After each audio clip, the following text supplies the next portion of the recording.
সুপ্রিয় দর্শক, গতকাল উন্মোচন করেছিলাম বাংলাদেশে ভারতীয় 4 শীর্ষ গোয়েন্দা কর্মকর্তা ঢাকা আসার খবর। আজকে খবর আরেকটু বিস্তারিত পেয়েছি, যেটা বলা হচ্ছে নীরবে ঢাকায় ভারতীয় গোয়েন্দা সংস্থার রয়ের প্রধান পরাগ জৈন। অমল সরকারের বিস্ফোরক রিপোর্ট, প্রধানমন্ত্রী তারেক রহমানের সাথে হাই কমিশনারের সাক্ষাৎ ও শেখ হাসিনার দেশে ফেরার 3 শর্ত, জ্বালানি সংকট, অতিরিক্ত ডিজেল ও পাকিস্তান, তুরস্ক, সৌদি অক্ষের তোলপাড়ের মধ্যে দক্ষিণ এশিয়ায় ভূ রাজনীতি নিয়ে রাজনৈতিক বিশ্লেষকদের মধ্যে দেখা দিয়েছে তীব্র প্রতিক্রিয়া। দক্ষিণ এশিয়ার ভূ রাজনীতি আর ঢাকা নয়াদিল্লি সম্পর্কের সবচেয়ে বড় ও গোপন অলিগলিতে আজ এমন এক ঐতিহাসিক বিস্ফোরণ ঘটছে যা শুনলে আপনারাও স্তম্ভিত হবেন।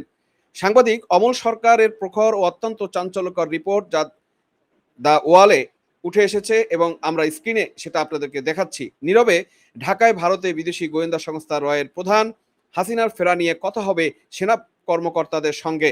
প্রকাশিত হওয়ার পর পুরো দক্ষিণ এশিয়ার কূটনীতিক এবং সামরিক মহলের দাবানল সৃষ্টি হয়ে যাওয়ার মতো অবস্থা। ঘটনাটির গভীরতা লক্ষ্য করুন। কোনো দেশই সরকারিভাবে ঘোষণা করেনি সম্পূর্ণ নিরাপত্তায় এয়ার ইন্ডিয়ার একটি বিমানে নয়াদিল্লি থেকে ঢাকার হযরত শাহজালাল আন্তর্জাতিক বিমানবন্দরে এসে পা রেখেছেন ভারতের বৈদেশিক গোয়েন্দা সংস্থা রিসার্চ অ্যান্ড অ্যানালিসিস উইং এর প্রধান জনাব পরাগ জৈন। সাথে এসেছেন স্পেশাল সিকিউরিটি ও ইন্টেলিজেন্সের 3 উচ্চপদস্থ কর্মকর্তা, অশ্বিনী মুকুন্দ কোটনিস এবং রাহুল নেরি শৈবাল রায় চৌধুরী। বাংলাদেশে এসে ডিজিএফ এর শীর্ষ সেনাকর্তাদের সাথে রুদ্ধদ্বার নিরাপদ বৈঠকে বসেছেন ভারতের রয়ের প্রধান। আর ঠিক এ সময় ঢাকায় নিযুক্ত ভারতের হাইকমিশনার দীনেশ ত্রিবেদী আজ সোমবার বাংলাদেশের প্রধানমন্ত্রী তারেক রহমানের সাথে তার দপ্তরে দ্বিপাক্ষিক বৈঠকের মুখোমুখি হচ্ছেন। বিগত সপ্তাহে দিল্লিতে শেখ হাসিনার চাঞ্চল্যকর সংবাদ সম্মেলনের পর দুই দেশের সম্পর্ক যখন চরম বরফ জমার টানাপোড়েন চলছিল, ঠিক তখনই ভারত একদিকে বাংলাদেশের জ্বালানি সংকট মেটাতে অতিরিক্ত ডিজেল সরবরাহের কথা ভাবছে, অন্যদিকে প্রধানমন্ত্রী তারেক রহমানকে আগামী মাসে দিল্লিতে অনুষ্ঠিত হতে যাওয়া ব্রিক্সের সম্মেলন ও দ্বিপক্ষীয় সফরের আমন্ত্রণ জানাচ্ছে। কিন্তু অমল সরকারের রিপোর্টের সবচেয়ে বিস্ফোরক তথ্যটি কোথায় সেটা একটু আমরা খেয়াল করি। শেখ হাসিনা আগামী ডিসেম্বরে স্বেচ্ছায় বাংলাদেশে ফিরে আসার যে ঘোষণা দিয়েছেন, তাতে ভারত বাংলাদেশকে স্পষ্ট জানিয়ে দিয়েছে তিনি কোনো পলাতক আসামি নন। বাংলাদেশ বিমান বাহিনীর বিমানে সম্মানিত অতিথি হিসেবে ভারত এসেছেন, তাই তাকে হস্তান্তর সম্ভব নয়। বদলে ভারত সরকার ঢাকার কাছে স্পষ্ট তিনি দাবি এবং শর্ত উপস্থাপন করেছে।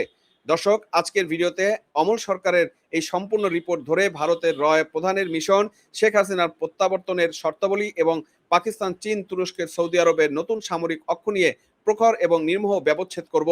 ভিডিওটি শেষ পর্যন্ত দেখুন। আসুন অমল সরকারের নিবন্ধে উল্লেখিত গোয়েন্দা ও নিরাপত্তা সংক্রান্ত সুনির্দিষ্ট তথ্য আমরা একটু বিশ্লেষণ করি। চলতি বছরের মার্চেই কিন্তু ডিজিএফআই প্রধান মেজর জেনারেল কায়সার রশিদ চৌধুরী নয়াদিল্লি সফর করেছিলেন। সেখানে ভারতের সামরিক গোয়েন্দা প্রধান লেফটেন্যান্ট জেনারেল আর.এস. রমনের সাথে তার দীর্ঘ বৈঠক হয়। বাংলাদেশে রাজনৈতিক পট পরিবর্তনের পর সেই সফরটিকে দুই দেশের সম্পর্কে নিরাপত্তা সম্পর্ক পুনরুজ্জীবিত করার প্রথম বরফ গলার ইঙ্গিত হিসেবে দেখা হয়েছিল। আর এবার পাল্টা হিসাবে ডিজিএফআই এর বিশেষ আমন্ত্রণে স্বয়ং রয়ের প্রধান পরাগ জৈন ঢাকায় এসে পৌঁছেছেন। পরাগ জৈন কেবল রয়ের সেক্রেটারি নন, তিনি ভারতের স্পেশাল প্রোটেকশন গ্রুপ বা এসপিজি স্পেশাল সেক্রেটারির দায়িত্বে রয়েছেন, অর্থাৎ ভারতের রাষ্ট্রপ্রধান ও ভিআইপিদের সুরক্ষার সর্বাধিনায়ক নায়ক তিনি।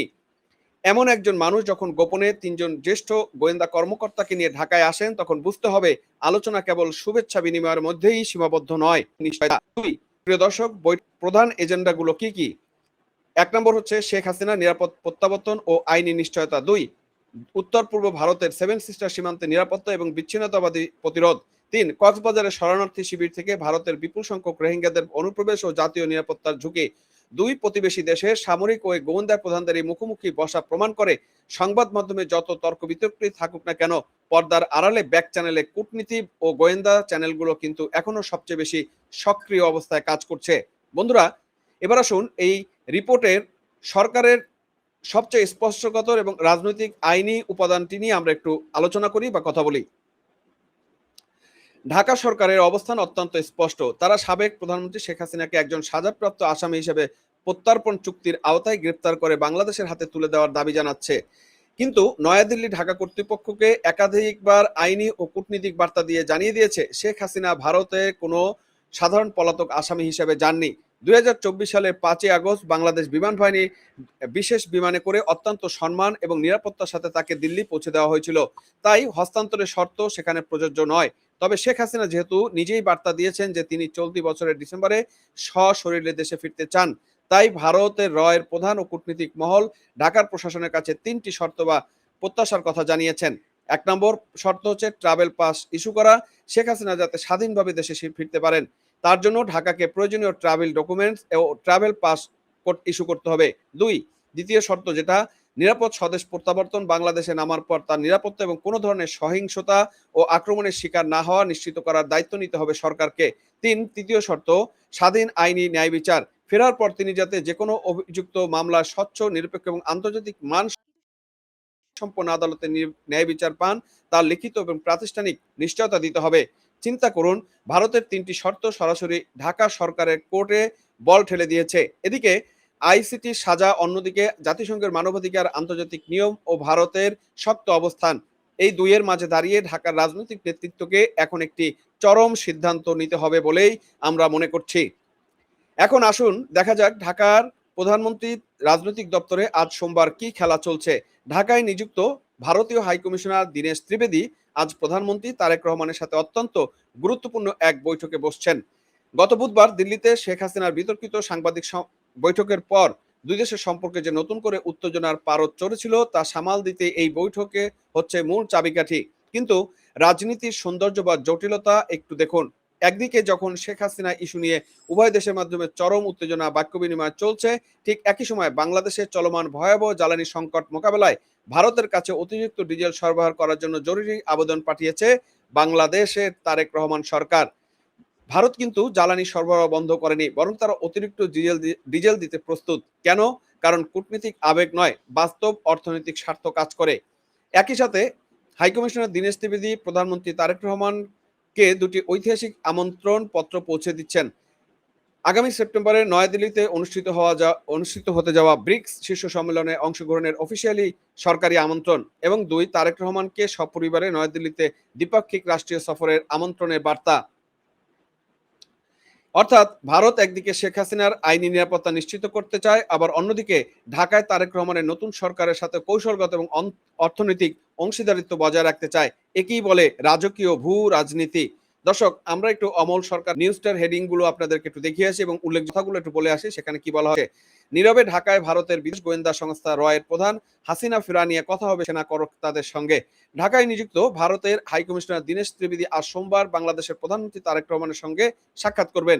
এই বৈঠকে এমন হতে যাচ্ছে যখন গত বুধবার দিল্লিতে শেখ হাসিনার সাংবাদিক বৈঠক ঘিরে দুদেশের সম্পর্কে নতুন করে টানাপোড়েন শুরু হয়েছিল। এ কথাগুলোই বলার পরে উনি যেটা জানিয়েছেন সেটা হচ্ছে, জানা গিয়েছে বাংলাদেশের প্রতিরক্ষা গোয়েন্দা সংস্থা ডিজিএফআই এর আমন্ত্রণেই এই সফর। তার মানে বাংলাদেশের ডিজিএফআই রয়ের প্রধানকে বাংলাদেশে আসার আমন্ত্রণ জানিয়েছে। রবিবার এয়ার ইন্ডিয়ার বিমানে 3 সদস্যের ভারতীয় দল ঢাকা শাহজালাল আন্তর্জাতিক বিমানবন্দর। বাকি সদস্যরা হলেন অশ্বিন মুকুন্দ কোটনিস, রাহুল নেরি এবং শৈবাল রায়চৌধুরী। ভারতীয় প্রতিনিধি দলের এ সফরের কথা কোনো দেশই সরকারিভাবে ঘোষণা করেনি। দর্শক, এটা কিন্তু কেউ জানতে পারেনি। তবে গতকালকে আমরা নর্থ ইস্ট নিউজে কিন্তু এই তথ্যটা ফাঁস হয়েছিল বা তারা একটা রিপোর্ট করেছিল তার উপরে ভিত্তি করে, এবং তখন আমরা এই খবরটা পেয়েছি, যেটা বাংলাদেশের সংবাদপত্রে আমরা নিউজ করার অন্তত 2 থেকে 2.5 ঘন্টা পরে কিন্তু বাংলাদেশের সংবাদপত্রে এই ঘটনা বা এই নিউজটা এসেছে। যখন এসেছে ততক্ষণে আসলে বাংলাদেশে, এবং তারাও কিন্তু একটু ভিন্নভাবে ন্যারেটিভ লিখেছে এবং সরাসরি এই কথাটা বলে নাই। আমরা এখানে এই তথ্যগুলো খুব স্পষ্টভাবে তুলে ধরতে চাচ্ছিলাম যে বাংলাদেশের যে সর্বশেষ আপডেট খবরের এবং ভিতরকার যে তথ্য সেটা আপনাদেরকে সবসময় সবার আগে দেওয়ার চেষ্টা করি। বন্ধুরা, অমল সরকারের নিবন্ধটি আমাদের নজর ঘুরিয়ে দিয়েছে। দক্ষিণ এশিয়ার সবচেয়ে বিপজ্জনক সামরিক মেরুকরণের দিকে আমাদেরকে নজর দিতে বলছে। ভারতের রয়ের প্রধানের এই আকস্মিক ঢাকা সফরের পেছনে কেবল শেখ হাসিনা বা রোহিঙ্গা ইস্যু নয়, এর পেছনে একটি নতুন আন্তর্জাতিক সামরিক জোটের আতঙ্কেরও ছায়া আছে বলে অনেকে মনে করছেন। রিপোর্টে বলা হয়েছে পাকিস্তান, চীন, তুরস্ক, সৌদি আরবের সমন্বয়ে একটি নতুন চতুর্মুখী কৌশলগত ব্লক গড়ে উঠেছে। গত সপ্তাহে পাকিস্তান, সৌদি আরব, তুরস্কের মধ্যে একটি নতুন পারস্পরিক প্রতিরক্ষা চুক্তি স্বাক্ষরিত হয়েছে, যে চুক্তির প্রধান শর্ত হলো এই তিন দেশের যে কোনো একটি আক্রান্ত হলে তা সব দেশের উপর আক্রমণ হিসাবে গণ্য হবে এবং বাকি দেশগুলো সরাসরি যুদ্ধে অংশ নেবে।